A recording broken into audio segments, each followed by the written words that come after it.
અખાત્રીજ એટલે વણજોયું મુહૂર્ત. અક્ષય તૃતીયાનું જાણો મહત્વ.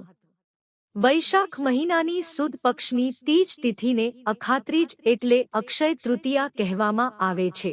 વૈશાખ સુદ ત્રીજનો દિવસ એટલે અખાત્રીજ. તેનું શાસ્ત્રીય નામ અક્ષય તૃતીયા છે. ગુજરાત સૌરાષ્ટ્ર કચ્છમાં અખાત્રીજને વર્ષનો વચલો દિવસ કહે છે. તે વણજોયું મુહૂર્ત ગણાય છે.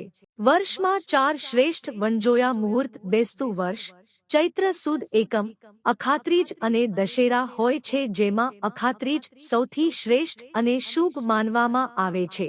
આ પર્વ હિન્દુ ધર્મમાં ખૂબ જ ખાસ માનવામાં આવે છે. આ વર્ષે આ પર્વ 3 મે મંગળવારના રોજ ઉજવવામાં આવશે.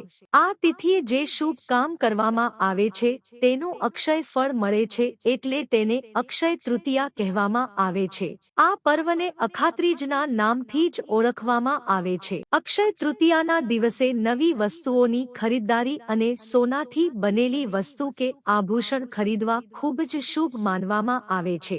શા માટે અક્ષય તૃતીયાનું વિશેષ મહત્વ છે? હિન્દુ અને જૈન ધર્મમાં અક્ષય તૃતીયાનું વિશેષ મહત્વ છે.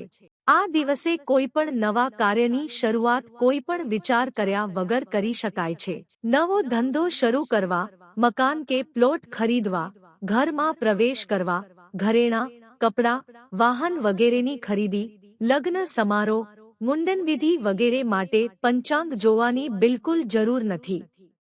તમને ગમે તે કામ તમે નિઃસંકોચ કરી શકો છો. કોઈપણ પ્રકારની ખરીદી કરી શકો છો. અક્ષય તૃતીયાને અખાત્રીજ અથવા અક્ષય તીજ તરીકે પણ ઓળખવામાં આવે છે. અખાત્રીજ વણજોયું મુહૂર્ત. પુરાણોમાં આ તિથિને યુગાદી તિથિ કહેવામાં આવે છે. એટલે આ દિવસે સતયુગની શરૂઆત માનવામાં આવે છે. મહાભારત અને નારદ સંહિતામાં આ દિવસને ખૂબ જ ખાસ માનવામાં આવે છે. જ્યોતિષમાં અખાત્રીજને વણજોયું મુહૂર્ત કહેવામાં આવે છે. અખાત્રીજના દિવસે કરવામાં આવેલા કોઈપણ પ્રકારના દાનનું પુણ્ય ક્યારેય નષ્ટ થતું નથી. આ દિવસે પરશુરામ જયંતી પણ ઉજવવામાં આવે છે. અખાત્રીજના દિવસે રાત્રિના પ્રથમ પ્રહરમાં ભગવતી રેણુકાના ગર્ભથી સાક્ષાત હરિ પ્રગટ થયા. તે વખતે 6 ગ્રહો પોતાની ઉચ્ચ રાશિમાં હતા. અખાત્રીજને વર્ષના 4 શ્રેષ્ઠ દિવસો એટલે કે વણજોયા મુહૂર્તના દિવસોમાં ગણવામાં આવે છે.